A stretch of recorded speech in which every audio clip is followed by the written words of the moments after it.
Ang mga mahilig pong mag-alaga ng katawan ay siyempre nagkakaroon ng mga annual medical exams. Mahilig tayo ng mga physical test, blood test, stress test, x-ray ng mga chest natin at iba't ibang bahagi ng katawan. Siyempre inaalagaan. Pero hindi lang tayo katawan. The Bible speaks of a multifaceted personhood that makes up a total individual.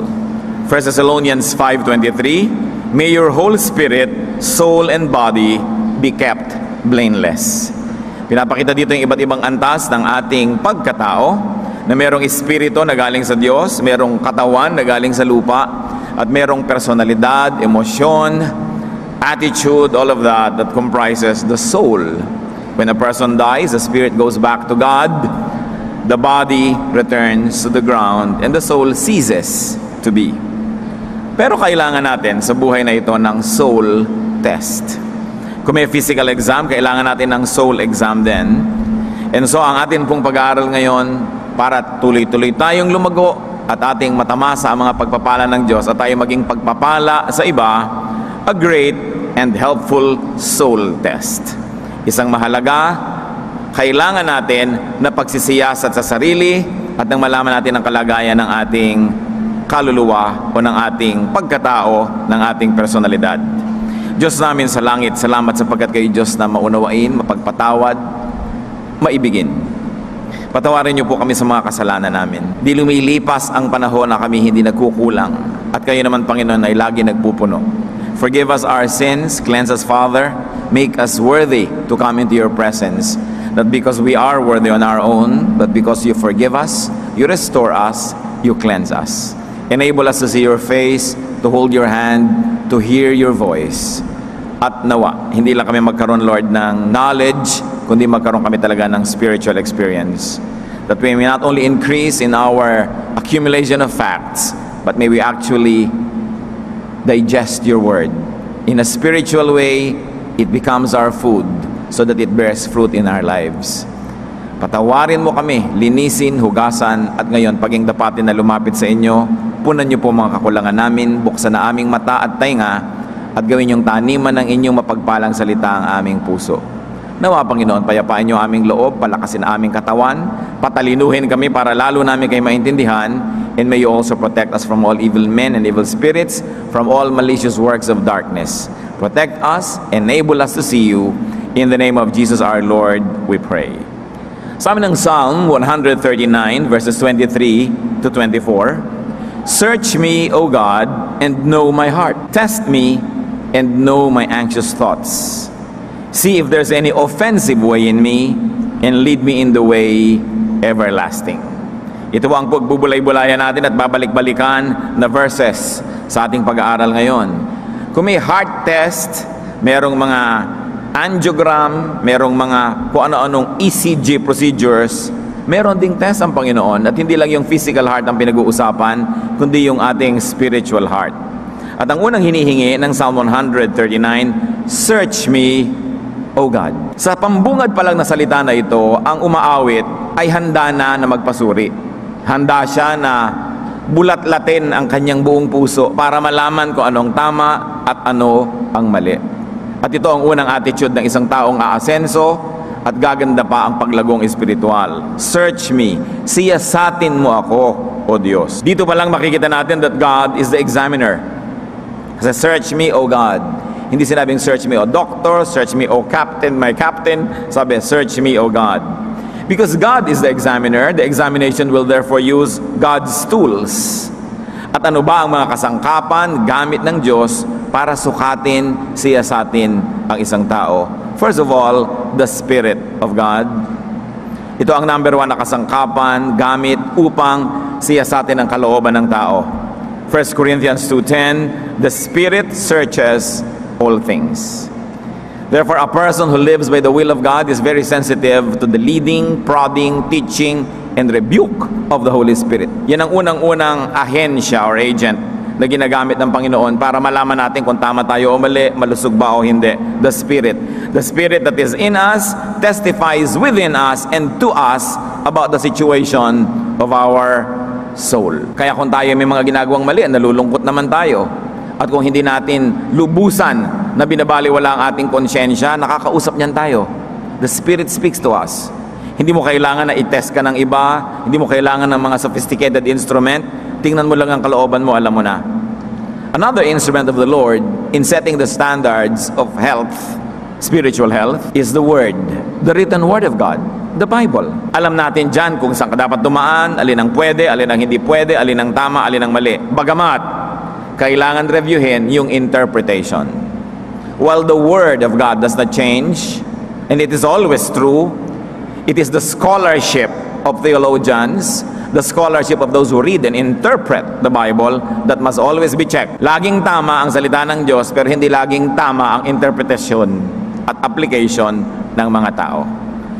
That's why sometimes the Word of God becomes oppressive because of poor scholarship, because of poor and faulty reading and application. Lalong-lalo kung ano yung mga tama sa isang kultura, ay i-apply mo bigla sa ibang kultura na mayroong mga ibang mga pananaw, mga bagay na hindi naman talaga moralidad, kundi cultural lang, kuminsan doon nagkakamali. At doon na-oppress sa mga tao because of faulty translation and faulty interpretation. But the Word is God's tool. Una, may espiritu ka na ng Diyos na nagbibigay ng test sa loob, tapos meron pa na nagbibigay ng test sa isip. Kung alam mo ang salita ng Diyos, alam mo kung ikaw'y lumilihis o sumusunod. 2 Timothy 3:16, all Scripture is God-breathed and is useful for teaching, rebuking, correcting, and training in righteousness. Pagka alam mo yung salita ng Diyos, kumpleto ka ng standard, kumpleto ka ng panukat para lagi mong nalalaman kung labis ka ba, kulang, o tama lang. And of course, we're also talking about the written law, which is enshrined in the laws of God. May isa pa pong tool ang Diyos, natural law. Because God is the author of natural law, we must also listen to natural law. Hanggat maaari, pinapakinggan natin kung ano yung likas, ano ang hiyang sa isang tao, ano ang likas, ano ang hiyang sa isang bayan, sa isang kultura, sa isang komunidad, sapagkat napakalaki ng chance na yung likas at hiyang, yun ang tama para sa kanila. Because we were designed by an intelligent God. Kaya merong mga hiyang at may mga tama para sa iyo na hindi hiyang at hindi tama sa iba. Halimbawa, sinasabi ng ibang pag-aaral ngayon na ang pagkain, hindi mo sinasabing tama sa iyo ang lahat. Kung tama ang gulay sa lahat, tama sa lahat. Kung tama ang karne sa iba, tama sa lahat. Because now there are studies that say that the best food suited to you is also suited to your blood type. So yung mga type O, sabi dyan, mabuti sa iyo ang mga karne. Yung type A, ganito ang mabuting pagkain sa iyo. Type AB, ganito. Hindi combo pagkain, good for all. Kasi iba-iba ang naturalesa ng bawat katawan. So, ganon din ang pag-absorb ng Bible sa iba't ibang kultura. Pag ito'y dinala na sa iba't ibang kultura, merong hiyang na translation, merong hiyang na interpretation na nakabubuti sa halip na nakakasama sa isang bayan. Kaya kinakailangan, tinitingnan mo, ano ba yung natural? Kasi kung ang Diyos ang law of nature and lawgiver of nature, you are in good hands if you do not go against what is natural. Kasi siya ang lumikha niyan. Therefore, the law of God, written in natural law, would be logical. And it would give us order because God is a designer. Kaya nga yung law na natural that you can see in nature and also see in the brain of people even though they haven't heard the Bible, nandun pa rin yung law na yon. Ano ba ang tama? Kahit naman sa ang kultura, mali naman na tagain mo ang nanay mo. Diba? Hindi mo kailangan yung Biblia para malaman mong mali yun. Mali na nakawan mo ang kapitbahay mo, anihin mo ang hindi mo tanim. Nakasulat naturally sa isip ng tao kung ano ang malit tama. Kaya lang, pag patuloy mong pinakinggan yung malit, sinunod yon, nababaluktot yung nakasulat sa iyong isip. Pero nakasulat pa rin yon. Romans 2:14-15, indeed, when Gentiles who do not have the law do by nature things required by the law, they are a law for themselves, even though they do not have the law. Since they show that the requirements of the law are written on their hearts, their consciences also bearing witness, and their thoughts now accusing, now even defending them. Kapag daw ang mga hentil na hindi saklaw ng kautosan ng Israel ay gumagawa batay sa panuntunan nito, ayon sa kanilang likas na pag-iisip, ito'y nagiging kautusan na para sa kanila. Ipinapakita ng kanilang mga gawa na nakasulat sa kanilang puso ang panuntunan ng kautusan. Pinapatunayan din ito ng kanilang budhi, sapagkat kung minsan sila ay sinusumbatan nito at kung minsan naman sila ipinagtatanggol nito sa kanilang isipan. So ang sinasabi ng sumulat ng Roma, kahit wala yung mga non-Israelites ng ating law, nakasulat pa rin yan sa kanilang puso. So titingnan mo lang kung anong sinasabi ng puso mo, masusukat mo na, tama ka ba o mali. Mas nagiging malinaw lang and more finely tuned if you now have verses and you have these chapters and you have these books of the Bible that tell you plainly what is good and what is not good. Another tool of God that we should never forget in assessing ourselves is social, legal, and formal law. Ito na yung mga batas na ginagawa ng tao. Pero ang batas naman na ginagawa ng tao ay nakabatay una sa batas na isinulat ng Diyos o kung hindi man sa batas na nakaukit sa puso ng tao kahit nabasa niya ang Biblia o hindi. Kaya halos lahat naman ng mga batas ng bansa pare-pareho eh. Huwag kang magnakaw, huwag kang pumatay, pare-pareho yan. 1 Peter 2:13-14, submit yourselves for the Lord's sake to every authority instituted among men, whether to the king as the supreme authority or to governors who are sent by him to punish those who do wrong and to commend those who do right. So pag sinusuri po natin ang ating sarili, tinitingnan natin ano ba ang sinasabi ng natural law. Am I going against natural law? Ano ba ang sinasabi ng law of God as enshrined in the Bible? Ano ba ang sinasabi ng law of the land, ng kaugalian ng aking bayan, ng aking kultura, sapagkat ito man ay isang uri rin ng batas? Lahat yan, tinitingnan natin kung nagiging mabuti tayong mamamayan, nagiging mabuting anak ng Diyos, o nagiging mabuting individual. Pero bigyan natin ng diin, submit yourselves thou to governors who are sent to punish those who do wrong. Pero kung yung governor na ang doing wrong, magsasubmit ka pa ba doon? Dapat mong isiping mabuti yon. Because the premise of the submission being asked by the Bible from the people is submission to righteous leaders. That while they are dispensers of righteousness, they are extensions of God's arms, we must submit to them. When they become extensions of satanic arms, isipin mong mabuti kung nag-a-apply pa itong policy na ito. In other words, natural law, legal law, social law is given for orderliness. Para may ayos. God kasi, God ng kaayusan. Kaya ang mga kaugalian, nagbibigay ng kaayusan kasi pag bigla mong sinuway, nagugulo yung social fabric. Matthew 22 verse 21, give to Caesar what is Caesar's, and to God what is God's. Sinusuri natin ang ating sarili. Talaga ba? Ibinibigay ko ba yung kay Cesar? Ibinibigay ko ba yung sa Diyos? Kung ako ba ay bumibili sa tindahan, ibinibigay ko sa nagtitindaan tubo o panahingi ko ng discount? Ako na lang ang nakinabang. Pag nakikigamit ba ako ng gamit ng may gamit, binibigyan ko man lang ng regalo. Nang hiram ako ng mga kaldero, yung isa ba naman o isinoli ko, may laman o walang-wala. You give to Caesar what is Caesar's. Kung sino ang nagbibigay sa iyo, susuklian mo. Kung sino ang karapat dapat tumanggap ng iyong katapatan, ng iyong kabutihan, ng iyong paglilingkod, gagawin mo yon. Because you give to Caesar what is Caesar's, and to God what is God's. Titus 3:1, remind the people to be subject to rulers and authorities, to be obedient, to be ready to do what is good. Now, will you rally behind an evil leader? Hindi na yun good. Kaya dapat sinusuri. Kasi kadalasan, itong mga verses na ito, ginagamit pang-utos sa mga tao so that they will always be unquestioningly submissive kahit sa demonyo. Kahit sa masamang namumuno, submissive daw itinuturo ng simbahan. Kasi sabi ng Biblia, nakakalimutan nila na pinapasunod ka habang sumusunod yung leader sa Diyos. Hindi na siya sumusunod, susunod ka pa ba doon? Dapat mong suriin. At isa pa siyempre, nakasangkapan ng Diyos para suriin ang ating kalooban, the conscience. 2 Corinthians 1:12, our conscience testifies about how we have conducted ourselves in the world. Kahit gaano tayo magsikap na kumbinsihin ang sarili natin na tama ang ating ginawa, magsasalita pa rin naman yung budhi natin eh. No matter what rationalization you try to do, no matter what reasoning you try to employ to justify yourself and to condemn others, your conscience will speak.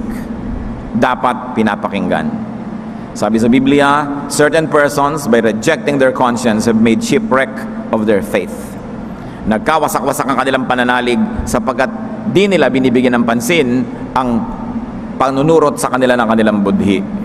Yung maliit na tinig, mahinang tinig, na laging nandoon nagsasabi kung tayo'y tama o mali. Psalm 139 verse 23 says, "Know my heart, know my anxious thoughts." Yan ang hinihingi sa Diyos. Alam na naman ng Diyos lahat, di ba? So anong ibig sabihin ng know my heart, know my anxious thoughts?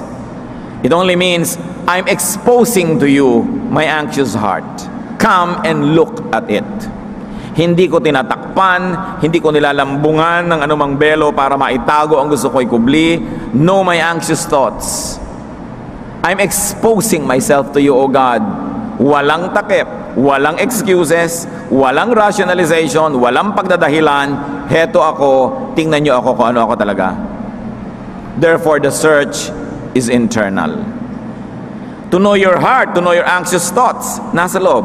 Hindi sinabi ng Psalm 139, know my deeds. Bakit po hindi pinapatingnan yung gawa?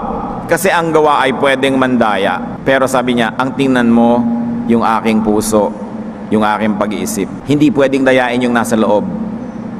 Kaya kahit anong makeup ang isuot mo, anong ganda ng yung damit, pag binigyan ka ng examination, ipinasok na yung mga instrumento sa kaloob-looban ng yung bituka, malalaman na ang tunay mong kalagayan. At ganito ang hinihingi ng Psalm sa Diyos. Siyasatin niyo po ang aking kalooban. The search is internal, it is deep, it is within. The search is about one's intentions, not actions, because actions can deceive. The search is about one's thoughts, one's kalooban at niloloob. At nandun ang Diyos, ang Espiritu niya sa ating kalooban, hindi pwedeng dayain. Bakit po pwedeng mandaya ang salita? Halimbawa, isa kang lalaking may asawa. Merong nagiging malapit sa iyo na isang office mate na babae. Talagang binibigyan ka ng sandwich, hati kayo sa lunch, lagi kang naaalala, lagi kang pinapautang, etc., etc. Ikaw namang si lalaki, sasabihin mo kay babae, don't fall in love with me, ha? May asawa ako, may wedding ring ako, don't ever fall in love with me. Ang tinunang lalaki, no? Sabi niya, don't fall in love with me, may asawa na ako. Pero araw-araw si lalaki, tinetext ka, musta ka na? Miss na kita. Ang ganda ng haircut mo. Ang ganda mo ngayon. Pag nakikita kayo, pinipisil ng konti yung daliri mo ng lihim. Pag walang nakatingin, hahalikan ka ng konti sa pisngi. Sabi niya, friendly kiss. Alam na niya na mayroon kang pagtingin sa kanya, tas ginagani-ganito kanya, minimiss you, hinahalik-halikan. Pero sabi ng salita niya, don't fall in love with me.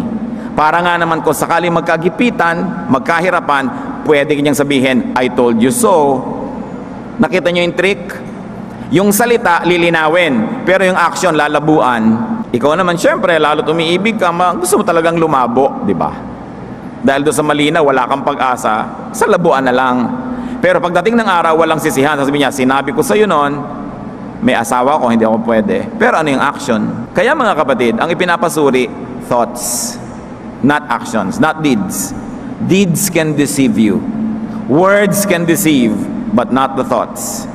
Kaya yung tunay na aasenso ang espiritualidad, yung tunay na magpapalinis ng kalooban, ang ipapasiyasat sa Diyos, Lord, yung pong thoughts ko. Oo nga, mabait kayo sa isang tao, ano pala yung intention mo? Masama pala yung intention mo.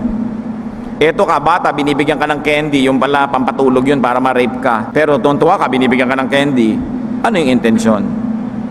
The person should allow God's instruments to probe, to see, and to hear what happens beneath the surface. Tayo man mga kapatid, lahat ng ginagawa natin, ipasiyasat natin lagi sa Diyos yung loob. Ano yung niloloob ng mga gawain natin? Kung sa medicine nga, may endoscope.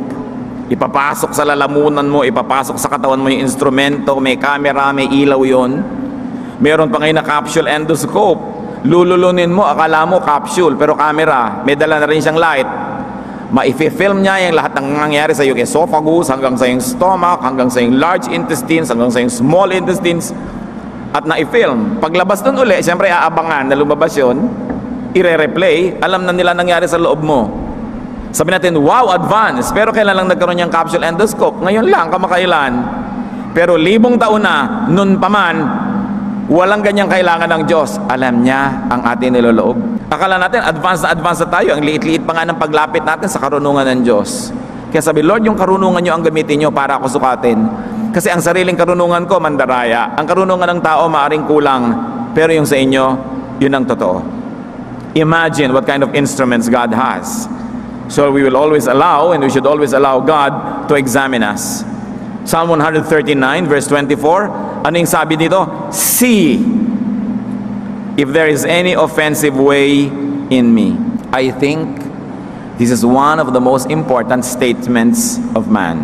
Nagtatanong, nagsasabi sa Diyos, siyasatin niyo po kung ano sa aking paraan ng pamumuhay, pagsasalita, pag-iisip, pagkilos, paggawa, ang offensive, nakakagalit, nakakainis sa iba. Offensive means violating or tending to violate, or it can mean causing anger or annoyance.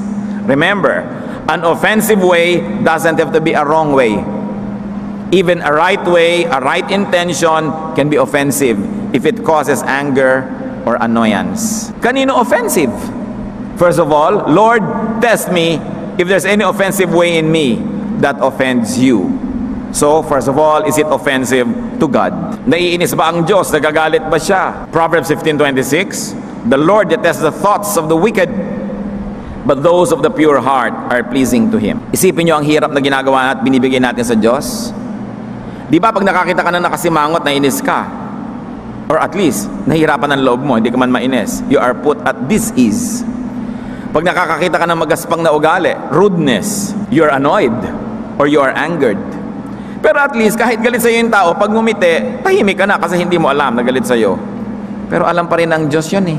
If people put up a nice front, a smile, you're already put at ease. Pero ang Diyos, kahit anong smile ang ilagay mo sa mukha, maganda at polite na language, alam pa rin niya yung nasa puso. So do we minister to God? Or do we annoy God with our evil thoughts? Kita niya eh. May maruming toilet, idi-isara mo yung takip, hindi mo na nakita. Mabaho, takpan mo yung ilong mo o lumayo ka, hindi mo na amoy. Pero ang Diyos is everywhere. Eh, di naamoy niya yon. God sees everything. Di nakikita niya kahit may takip kasi kita niya yung nasa loob ng takip. We're talking about the heart. Kahit anong takip ang gawin mo, anong ganda sa labas, pag bulok yung nasa loob, bulok yung thoughts, we are annoying God. And we are causing anger. Because we are offensive to Him. 1 Chronicles 28:9, for the Lord searches every heart and understands every motive behind the thoughts. Kung maganda na ang ating mga action, ang next naman na project, tiyakin na maganda talaga yung thought behind it. Charitable ka, mapagkawang gawa, ano naman yung thought behind it? Baka naman politiko ka lang na nagpapapogi points. You still annoy God. Pautang ka ng pautang sa mga kamag-anak mo para pala ma-embargo mo lahat yung mamanahin nila dahil napautangan mo na. So nakaka-annoy ka rin. Ang bait-bait mo sa isang dalaga, yung pala pinapaamo mo lang para maging biktima mo siya.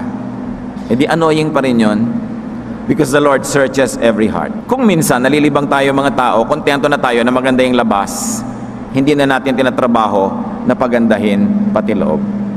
Sapat na yung appearances, sapat na yung nakikita ng tao, hindi naman tao yung magsa-search, kundi Diyos. Psalm 94:11, the Lord knows the thoughts of man. Alam niya ang iniisip. So see if there's any offensive way in me, offensive to God, and of course, offensive to men. And in very practical terms, mas nais nating bigyan ng pansin yan. Are we offensive to people? Because when we offend people, we also offend God. Matthew 25:40, I tell you the truth, whatever you did for the one of the least of these brothers of mine, you did it for me. And the reverse is, whatever you did not do for the least of these brothers of mine, you did not do it for me. Sabi ni Jesus. So when we offend people, we actually offend God as well. Which is the heart of the matter, as we discuss now. How do we test for offensive ways in us? Sabi kasi ng verse, see if there is any offensive way in me. So we should test for offenses we inflict on people. And this is the heart of the matter, brothers and sisters. Do we offend people? Because if we do, then there are offensive ways in us. And whenever we offend people, we also offend God. May annual test. Anong score ng ating red blood cells? anong score ng ating chemical components sa blood, etc., etc.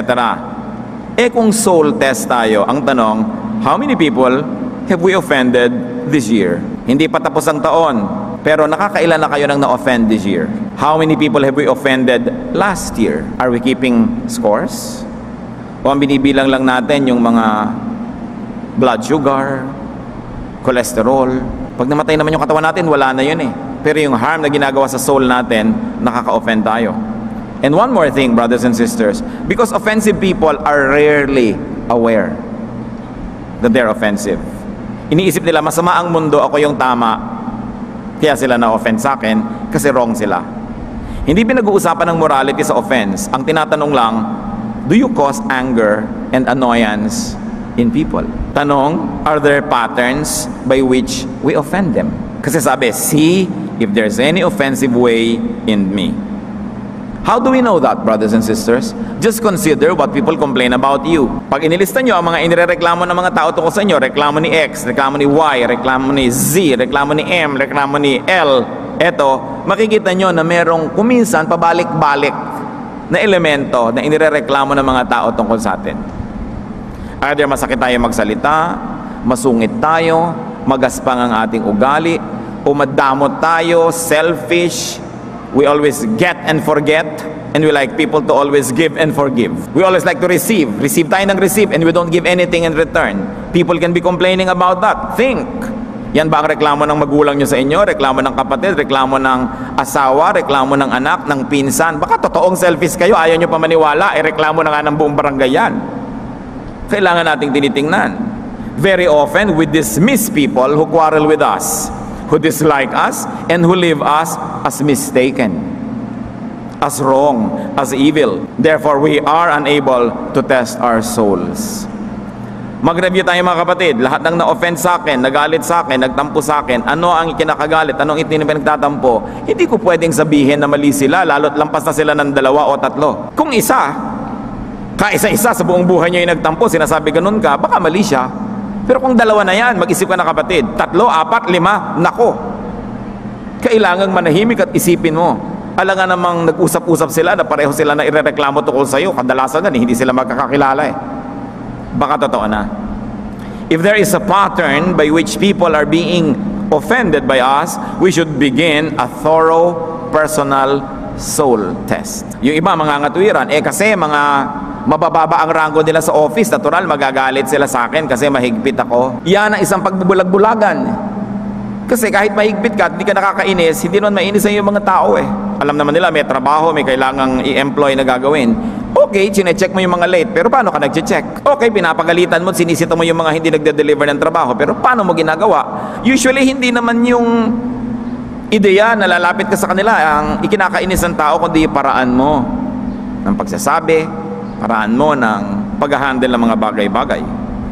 An offensive way in us turns people off and they turn people away. Nawawala ng gana sa'yo tao, ba isipin mo, baka may offensive way in me. Lalo't dating may gana sa inyo, tas nawala na, alangan ano yun, natulog siya, nawala yung gana niya sa'yo, o may ginawa ka talagang nakakawala ng gana. Ang tao naman, hindi naman isang ginawa mo, wala ng gana sa'yo. 2, hindi eh. Usually series, system, bago mawala ng gana sa'yo ang tao. An offensive way, it turns people away. Lumayo. Isipin ninyo na accomplishment na mapalapit kayo sa isang tao. It's a great accomplishment. But can you imagine the reverse? What negative accomplishment it is na mapalayo ninyo ang tao, lalo't malapit na, lumayo pa. Kaibigan mo na, naging kaaway mo pa. Kakampi mo na, naging kalaban mo pa. Surely, na-offend yun. Dapat nating isipin. Are we generally liked or disliked? Not superficially, kasi yung mga tao, likable superficially. They open doors for you, they pull chairs for you, they smile, they say hi, they say good morning, they're very nice sa labas.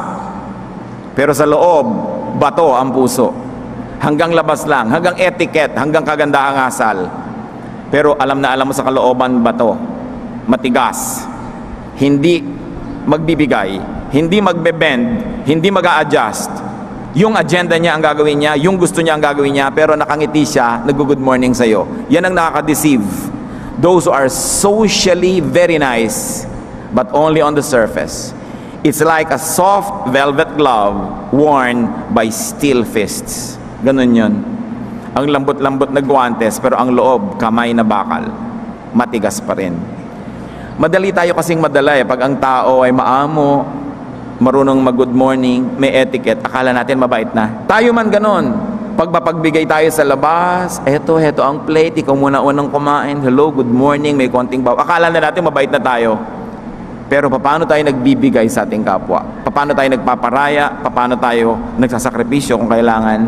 Doon nalalaman yung lampas sa pang-ibabaw na kagandahang asal. How do we know if we're offensive? Ask. Do our conversations generally end in quarrels? Pag nakikipag-usap kayo, kadalasan ng ending away, kahit sino yung kausap nyo, mag-isip-isip na kayo, kapatid. Something is very offensive in me. Mahirap manggalit, It takes a lot of energy to anger somebody. And people will rather not be angry than angry. So pag napagalit nyo yan, kagalit-galit nga kayo. Do our conversations generally end in fights? Maraming relihiyoso ganyan. Maraming born-again Christian ganyan. Pag nakikipag-usap sa kamag-anak, ang ending, batuhan ng Bible.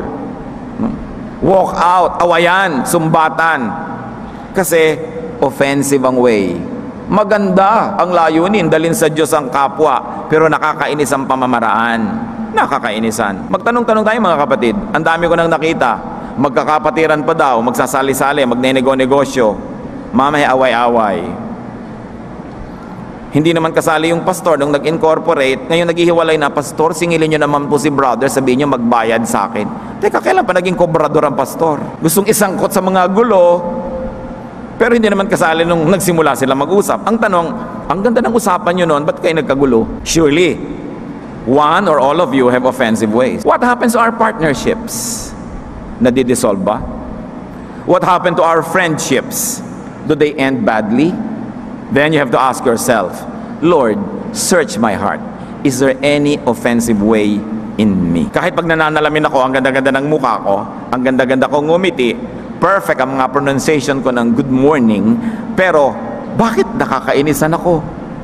Maling-mali ang mundo, ang sama-sama ng mundo, ako lang ang tama. Ganyan ang kadalasan na point of view ng iba. Kaya hindi nasusuri, hindi nagagamot. Sugat man na tinatakpan ay hindi mapapagaling.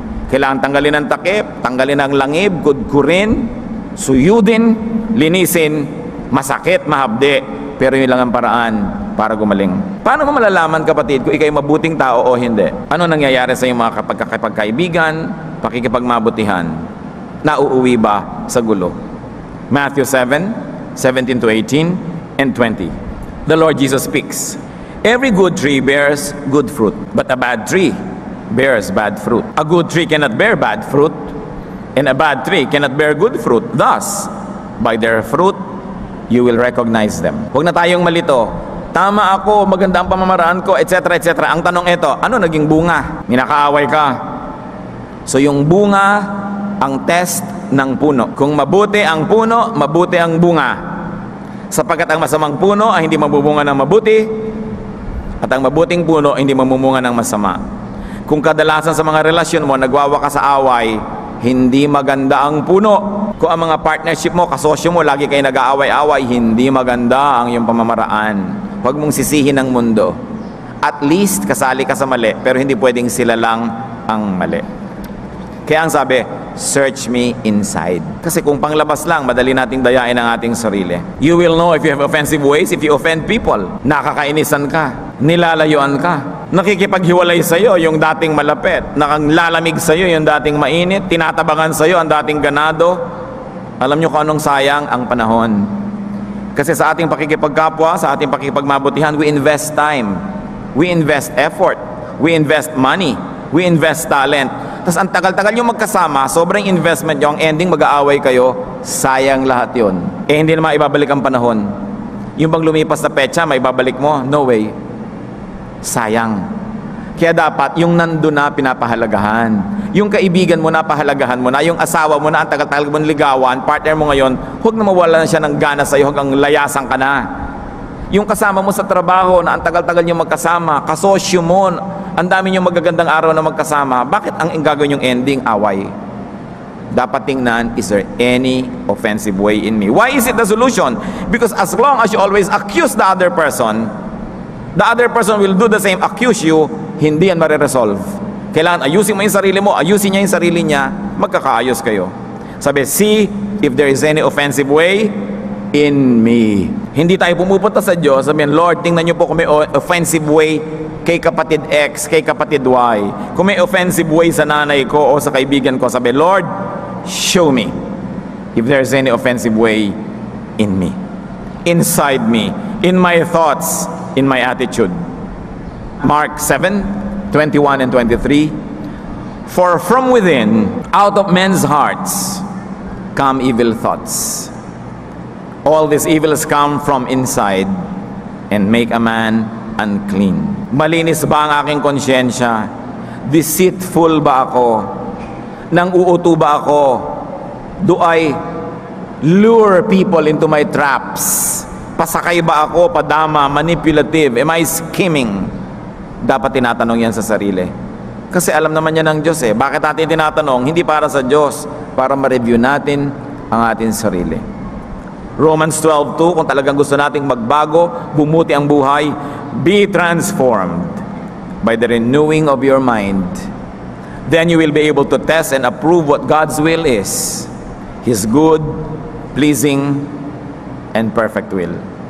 Kung paulit-ulit na nakakaaway natin ang mga tao, paulit-ulit na hindi tayo nagugustuhan, paulit-ulit na inaayawan tayo, anong gagawin para baguhin yon? Baguhin ang paraan ng pag-iisip. We must change our style of thinking and style of doing things. How can you renew your mind if you'll always justify yourself and demonize others? Talaga. Paano nga naman tayo magbabagong loob kung iba naman lagi ang sinisisi mo at kinukumbinsi mong tama ka? Hindi ka talaga magbabago kasi sa tingin mo tama ka eh. Pero makinig ka sa iyong konsyensya. Kahit yon hindi pinapansin, may tinig pa rin yon pag pinagsasalita. Malalaman mo kung anong natural, anong tama. That kindness should beget kindness. Na lahat ng nagtatanim dapat umaani. Yan ang law ng Bible. Lahat ng gumagawa ng mabuti dapat suklian ng mabuti. Anong sinusukli natin sa ating kapwa? Ephesians 4:22-24. You were taught with regard to your former way of life to put off your old self, to be made new in the attitude of your minds, and to put on the new self, created to be like God in true righteousness and holiness.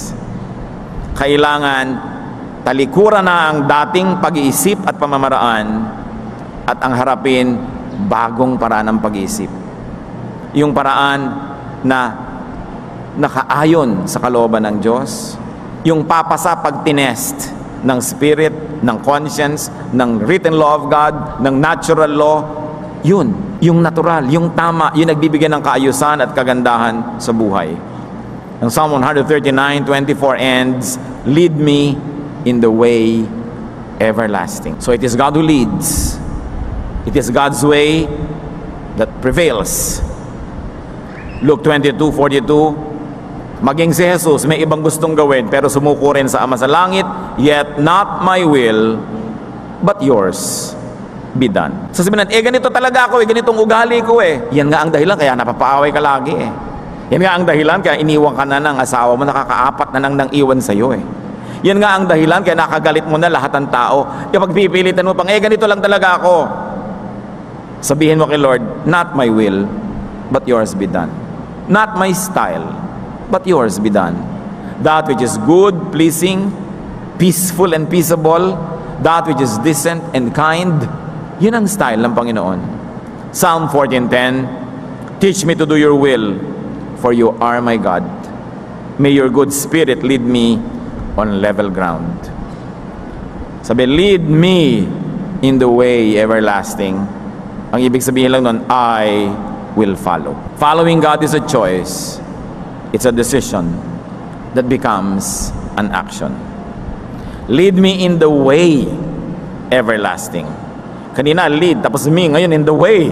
Isaiah 55:9, as the heavens are higher than the earth, so are my ways higher than yours, and my thoughts than your thoughts. Sabi ng Panginoon. Yung thought naman niya talaga yung higher. Paraan niya man tama, ba't pa tayo makikipagtalo? Lead me in the way, meaning your way, the higher way. Noong tinatanong ni Jesus sa kanyang mga alagad kung iiwan siya ng mga alagad na ito, sa John 6:68, sabi ni Simon Peter, Lord, to whom shall we go? You have the words of eternal life. And even now, we can quote that. Lord, to whom shall we go? You have the words of eternal life. To whose thoughts shall we subscribe but to yours? To whose ways shall we submit ourselves but to your way? It's the Jesus way, it's the Jesus style. The question I like to leave to everyone is we always ask God, is there any offensive way in me? Magtatanong tayo sa Diyos, nakakagalit po ba ako? Nakakainis ba ako? May pamamaraan ba ako na nagpapalayo sa tao, nagpapalamig sa kanilang pag-ibig sa akin? And don't rationalize, don't excuse yourself, don't demonize others, but we must all take a look into our hearts. Unless the others are simply Pharisaic, then marahil tayo ang may kasalanan. Kung talaga namang sobra lang silang legalista, sobra lang silang moralista, na wala naman sa lugar, at bihira yon, kadalasan tayo ang may kasalanan. So soul search. Immerse yourself in the acidic water of self-examination and then emerge, ready to become new, to live again, to love and not offend people, especially those who care about you. Dear God, we ask you to examine our hearts. Lalong-lalo kung sa buhay namin, may isa, dalawa, tatlo na mahalagang tao na nawala ng gana, lumayo sa amin. Ipakita nyo nga po, Lord, kung ano yung aming pananagutan. That today, when we hear your words, we don't harden our hearts. Hindi namin ipagpilitan. Huwag naming tanggihan ang tinig na nagtutuwid sa aming mga kalikuan. Kundi kami magkaroon ng malambot na puso, bukas na mata at isip, tanggapin ang pagtutuwid ninyo. Lord, we ask you to speak to each one of us. Ma-examine namin ang aming sarili. Sayang ang mga pagmamahal na mawawala. Sayang mga pagkakaibigan, ang pagiging mag-asawa, pagiging magkamag-anak, kung magkakalayo-layo ang tao because of our offensive ways. At kahit magsimula uli kami ng mga bagong mga relasyon, masisira lang uli kung hindi kami magbabago ng pamamaraan. Magbulay-bulay tayo mga kapatid. Kung sa palagay nyo, hindi para sa inyo ang message na ito, kakamali kayo para sa ating lahat yan. Kaya dapat tayo mag-isip. At lalong-lalo naman kung alam nyo para sa inyo yan, para sa akin, para sa ating lahat, pag-isipan. Hindi sapat naman alamin at makitang may dumi sa muka at pagkatapos ang tumalikod nang wala namang ginawa para ito linisin. We come face to face with God and we ask Him to examine us. Yumuko tayo sa Panginoon and ask the Spirit of God to examine us. Are there offensive ways in us? Sa paraan ng ating pagsasalita, pagkilos, pakikitungo, tayo ba ay selfish, maramot, one-way makipagrelasyon? Tayo ba'y sakim? Tayo ba'y magaspang? O maganda ang labas pero ang loob sing tigas ng bakal? Mag-isip-isip, magbulay-bulay. Panginoon, mangusap po kayo sa amin. Gawin yung mabunga ang panahon na ito. Maging kapaki-pakinabang sa aming lahat. Lalo kami na madalas makainisan o madalas mapasuot sa gulo o layuan ng mga taong malapit na sa amin. Bless your people. Speak to us in silence.